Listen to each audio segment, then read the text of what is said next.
বন্ধুরা, এখন আমাদের খাওয়া চলছে। আর আজকের মাংসটা তো আপনাদের দেখালাম, তবে ভাতের সাথে পোলাও বানিয়েছি। সেই পোলাওটা কালকে যাবে রেসিপিটা। একদম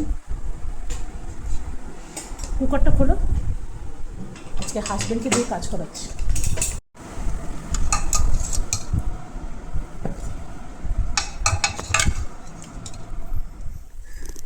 নমস্কার বন্ধুরা, আমার রান্নাঘরে আপনাদের সবাইকে স্বাগত।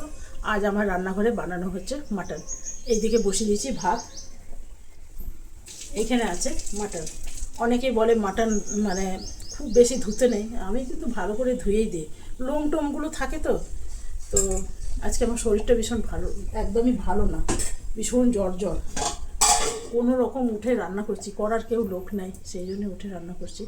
তো মশলা আপনারা সবাই জানেন, আমার ফ্রিজে স্টোর করা থাকে। একটাতে আছে রসুন, একটাতে আছে রসুন আদা, একটাতে আছে ধনে জিরে মৌরি আদা। তবে মৌরিটা আপনারা পছন্দ মতন দেবেন। আমি এখানে 4 চামচ আছে ধনে, 4 চামচ জিরে আর 2 চামচ মৌরি, এইটা দিয়ে করে নিয়েছি। আর পেঁয়াজটা আমি কিছুটা পিষে দেবো আর কিছুটা বেটে দেবো। আলু কেটে নিয়েছি।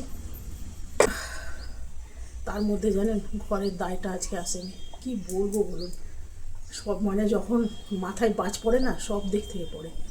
দায়টা আসেনি, ঘরের বাগান টাগান যে পরিষ্কার করছিল সে আসেনি। সবাইকে শরীর খারাপ, কাকে বলবো? আমার নিজের শরীর খারাপ, আমাকে তো বুঝতে হবে যে তাদেরও শরীর খারাপ।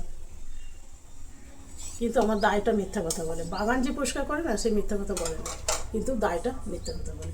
তো চলুন রান্নাটা শুরু করি। ঝটপট করবো, একদম পাতলা। আর মুখটা না আমার পুরো তেতো হয়ে গেছে, একদম তেতো, মনে হচ্ছে নিম পাতা খেয়ে নিয়েছি। তো সেই জন্য কীরকম মাংসটা করবো, একদম পাতলা। আমি খালি একটু স্যুপ খাবো, পেটটা সবসময় মনে হচ্ছে ভরা ভরা। কী আর বলবো, শরীর খারাপ এত হয়েছে না, কোনো রকম দাঁড়িয়ে যে রান্না করছি তা না, মাঝে মাঝে না মাথাটা ঘুরে যাচ্ছে। আপনাদের সাথে একটু মানে শেয়ার করলাম আর কি। তো চলুন, প্রথমে দিয়ে দেবো নুন, প্রথমে দিয়ে দেবো হলুদ, দেবো পেঁয়াজ বাটা,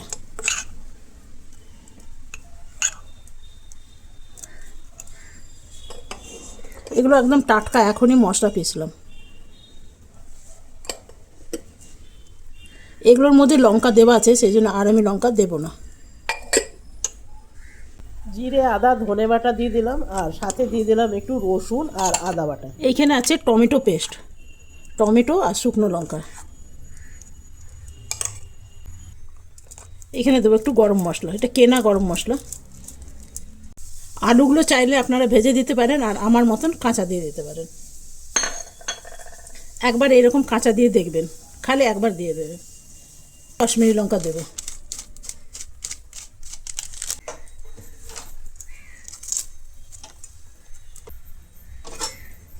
এবার এটাকে মেখে নেব।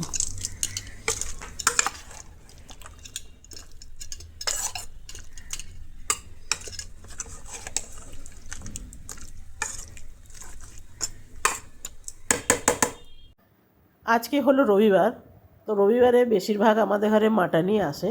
তবে আজকের মটনটা একদম অন্য টাইপেরই করছি, মানে একটু পাতলা পাতলা ঝোল ঝোল, যাতে জ্বরের মুখে ভালো লাগে। আপনাদের একটা কথা বলি, অনেকের বাড়িতে দেখবেন লাল তেল তেলে মাংস হয়, একদম টলটল করে, একদম লাল লাল। আমার বাড়িতে অনেকবার হয়েছে, এটা নয় হয়নি।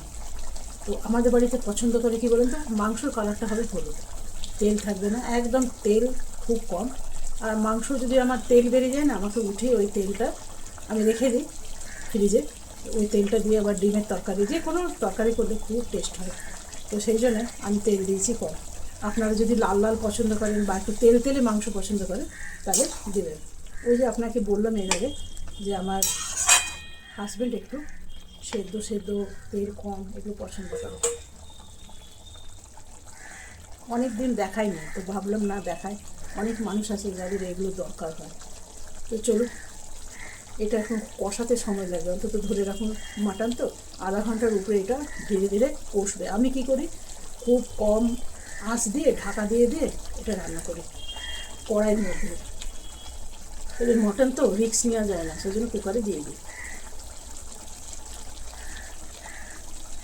এটা একটু দিয়ে ঢাকা দিয়ে দেবো, দিয়ে না একটু বসবো, মাথাটা মাঝে মাঝে না ঘুরে যাচ্ছে।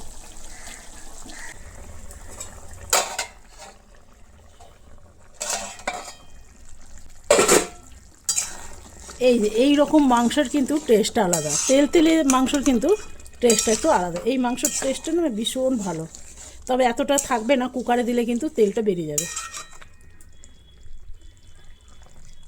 এটা এখনও জল অনেক আছে, আর আলুগুলো অনেকটাই সেদ্ধ হয়ে গেছে।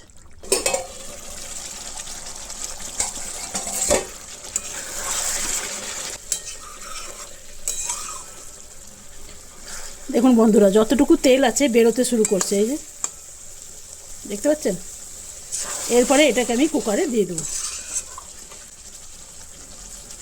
আলুগুলো সেদ্ধ হয়ে গেছে, আলুগুলো আমি উঠিয়ে নেব। মাংসটাও অনেকটা সেদ্ধ হয়ে গেছে, অনেকটা, তবে খাবার মতন হয়নি, তাই ভাবলাম যে এটা কুকারে দিয়ে দিই। দেখুন অবস্থা খান, তো সেই জন্যে আলুগুলো একদম সেদ্ধ হয়ে গেছে। ওভার কুকটা ভালো লাগে না, একদম গলে দু টুকরো হয়ে যাবে, সেটা ভালো লাগে।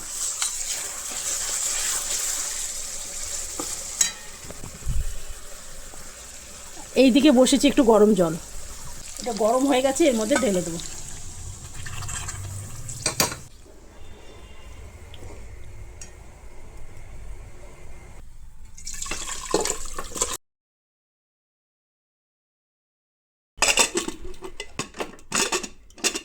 তো অনেকক্ষণ ধরে হচ্ছে, এটা আমি ঠিক 2 বা 3টে সিটি দেবো। তো চলুন, এখন অনেক দেরি আছে। মাংসটায় আমি কিন্তু তেল দিয়েছি খুব কম, আপনারাও দেখেছেন। হলুদ হয়েছে কিন্তু এতটাও হয়নি। আর আলুগুলো দিয়ে আর আমি সিটি দেবো না, কেন কি আলুগুলো এমনিই সেদ্ধ হয়ে গেছে। বন্ধুরা, এখন আমাদের খাওয়া চলছে, আর আজকের মাংসটা তো আপনাদের দেখালাম, তবে ভাতের সাথে পোলাও বানিয়েছি, সেই পোলাওটা কালকে যাবে রেসিপিটা। একদম কুকারটা খোলো, আজকে হাজব্যান্ডকে দিয়ে কাজ করাচ্ছি, সব সময় ফাঁকি বাজি।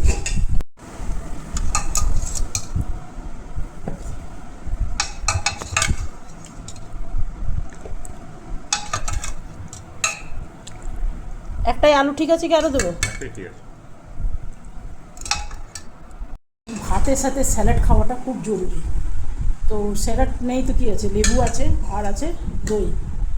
আর আপনাদের রান্না দেখার পর আমি স্নান করে নিলাম,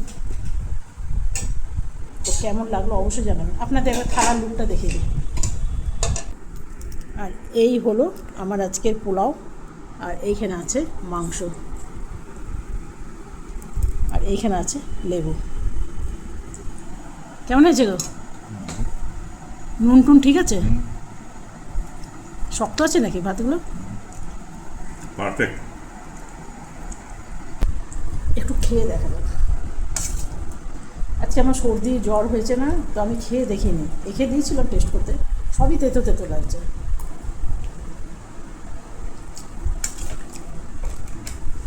ভালো হয়েছে। চলুন আজকে এখানে শেষ করলাম, বাই বাই।